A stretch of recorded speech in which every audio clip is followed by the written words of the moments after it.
లూకా సువార్త 12వ అధ్యాయము 35వ వచనం చదువుతున్నాను, శ్రద్ధగా వినండి.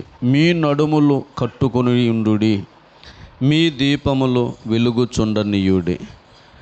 ఇక్కడ రెండు మాటలు మనకు కనబడుతున్నాయి. ఒకటి, మీ నడాలు కట్టుకోండి. రెండవది, మీ దీపాలు వెలిగించండి. దేవుని బిడ్డలారా, మరి ఈ పాఠం చాలా పెద్దది. మరి నడుములు కట్టుకొనుట గురించి ముందుగా విందాము. సమయం ఉంటే దీపాల దగ్గరికి మనం వెళ్దాము. దేవునికి మహిమ కలుగుగాక. నడుము అనేది చాలా ఇంపార్టెంట్ మానవ దేహములో నడుము చాలా ఇంపార్టెంట్. మానవ దేహంలో చాలా ఇంపార్టెంట్ అయిన భాగం నడుము. కళ్ళు లేకపోయినా నడవచ్చు, చేయలేకపోయినా నడవచ్చు, కాళ్ళు చచ్చిపడిన దేకైనా వెళ్ళొచ్చు. కానీ నడుమే పడిపోతే అసలు మనిషి కదలలేరు. ఈ మధ్యకాలంలో ఇంచుమించు నలుగురు ఐదుగురికి నడుం పడిపోయిన వాళ్ళకి నేను సహాయం చేశాను. వాళ్ళ బాధ వర్ణనాతీతం. అందులో ఒక ఆయన చాలా లావున్నాడు, నడుం పనిచేయట్లేదు, లేవలేడు, అటు కదలలేడు, ఇటు కదలలేడు, కూర్చోలేడు. ఏమండి, అతనికి మగబిడ్డలు కూడా లేరు సహాయం చేయడానికి. భార్య అతను చూస్తే ఇంత లావున్నాడు. అయ్యో, ఎంత ఘోరమో తెలుసా. అలాగే చాలామంది ఇలా నడుం జారిపోయి నడుము పట్టు వదిలేసి లేవలేక, నిలవలేక, నడవలేక బల్లి అంటుకున్నట్టు మంచానికి అంటుకుని ఇదంతా కూడా చర్మం తాటలాగా ఊడొచ్చేసి దేహమంతా గాయాలైపోయి, ఏమండి, చావు బ్రతుకుల మధ్య అల్లాడుతున్నవారు ఉన్నారు. దేవుని బిడ్డరా, కన్ను లేకపోయినా బతకొచ్చు, కాళ్ళు లేకపోయినా బతకొచ్చు, చేయి లేకపోయినా బతకొచ్చు. నడుం పడిపోయిందనుకో చాలా బాధ అండి. ఏం చేయగలుగుతాము?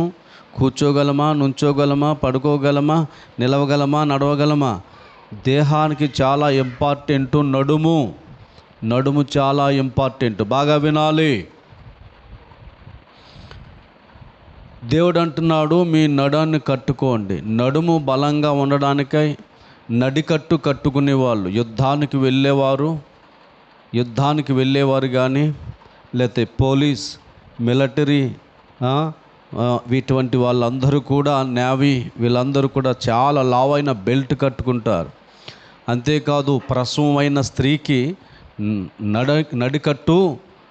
నడికట్టు కడతారు. నడుము జారిపోకుండా, పొట్ట సాగిపోకుండా ఉన్నట్లుగా నడికట్టు కడతారు. అంతేకాదు, కుంగ్ఫు, కరాటే, ఇటువంటి ముష్టి యుద్ధాలు చేసేవాళ్ళు కూడా ఏం చేస్తారు? నడుకట్టు కట్టుకుంటారు.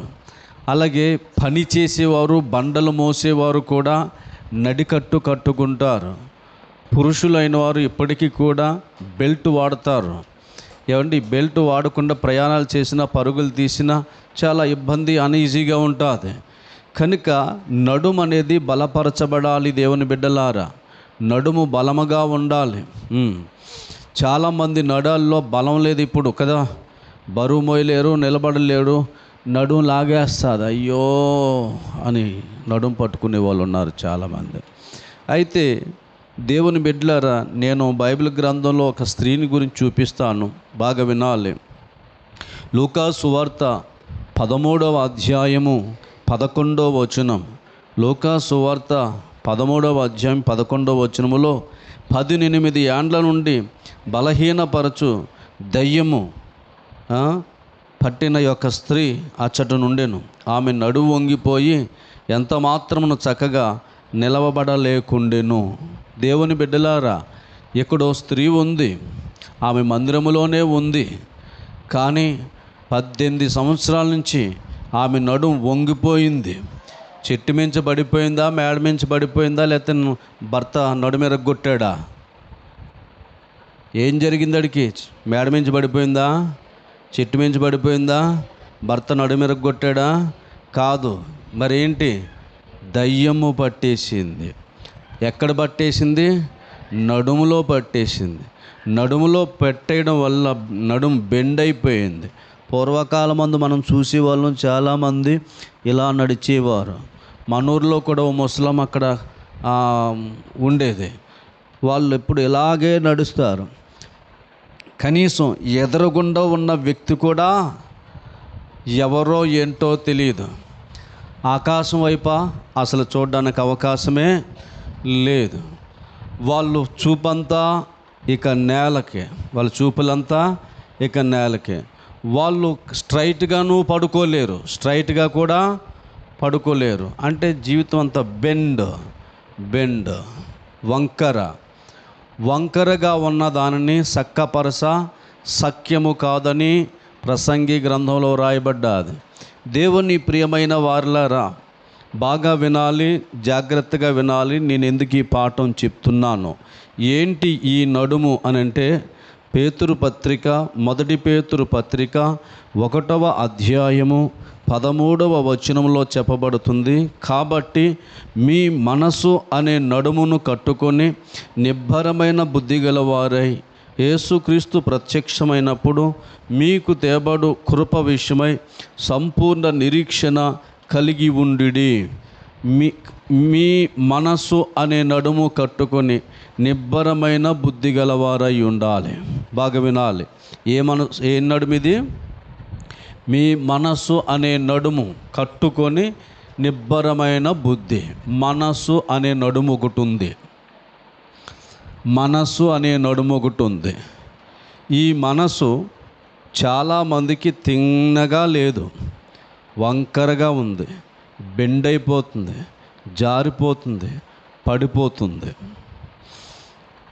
ఎంతోమందిని చూశాను నేను, ఎంతోమంది విశ్వాసులు, అందులో క్రైస్తవులే మరీ ఎక్కువగా నడుం జారిపోయిన వాళ్ళు, నడుం వంగిపోయిన వాళ్ళు, బెండ్ అయిపోయిన వాళ్ళు చాలామంది ఉన్నారు. మాట మీద నిలబడరు. ఎందుకు నడుం వంగిపోయిందని నేను చెప్తున్నాను. మనసు అనే నడుము, బుద్ధి అనే నడుము ఏమండి వంగిపోయింది. పరిశుద్ధత అనే నడుము వంగిపోయింది. ఎందుకని చెప్తున్నానంటే, నువ్వు బాప్తీసం పొందిన మొదటి దినాల్లో అప్పుడు ఆ నీటిలో ఏమని ప్రమాణం చేశావు? ప్రతి ఆదివారం ప్రార్థనకు వస్తావా? వస్తాను అని అన్నావు. కానీ ప్రతి ఆదివారం క్రమంగా ప్రార్థనకి వస్తున్నావా? నీకొచ్చే జీతంలో 10వ భాగం చెల్లిస్తావా అంటే చెల్లిస్తానన్నా. కానీ క్రమంగా చెల్లిస్తున్నావా? మనస్సు అనే నడుమేమైపోయింది? ఆ 2 రోజులే భక్తి ఉంది తప్ప అయిపోయిన ఆ తర్వాత ఇంకా సేవకు సహకారంగా ఉంటావా? మరణం వరకు నమ్మకంగా ఉంటావా? విగ్రహాల జోలికి వెళ్లకుండా ఉంటావా? మళ్ళీ పాత జీవితానికి వెళ్లకుండా ఉంటావా అని ఇవన్నీ అడిగినప్పుడు అవునని చెప్పావు. కానీ ఇప్పుడు ముహూర్తాల జోలికి వెళ్తున్నావు. ఏమైంది? మనసు అనే నడుము వంగిపోయింది, బెండ్ అయిపోయింది, జారిపోయింది.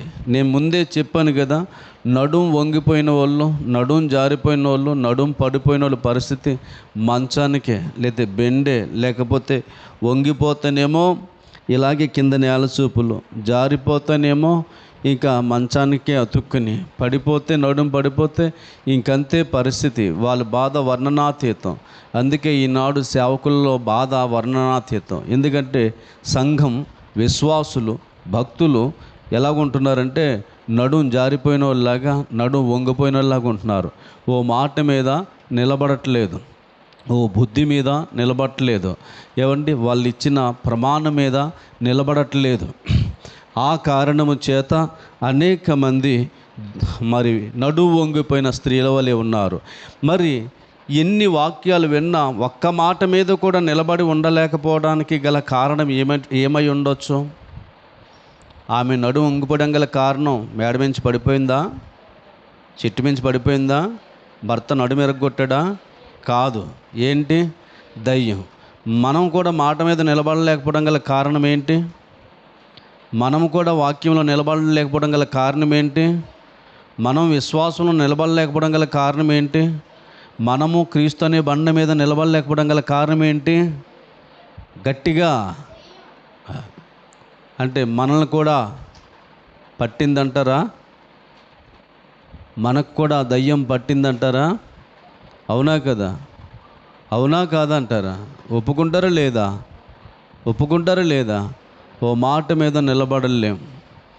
పశ్చాత్తాపం వచ్చినప్పుడు, అమ్మా ఎందుకు అమ్మా అంత లేటుగా వస్తున్నావు అంటే, ఆయన నా జీవితం అత్తవారు లేట్ అయిపోతుంది, ఇక నుంచి నీకు ముందు ఉండాలని అంటావు.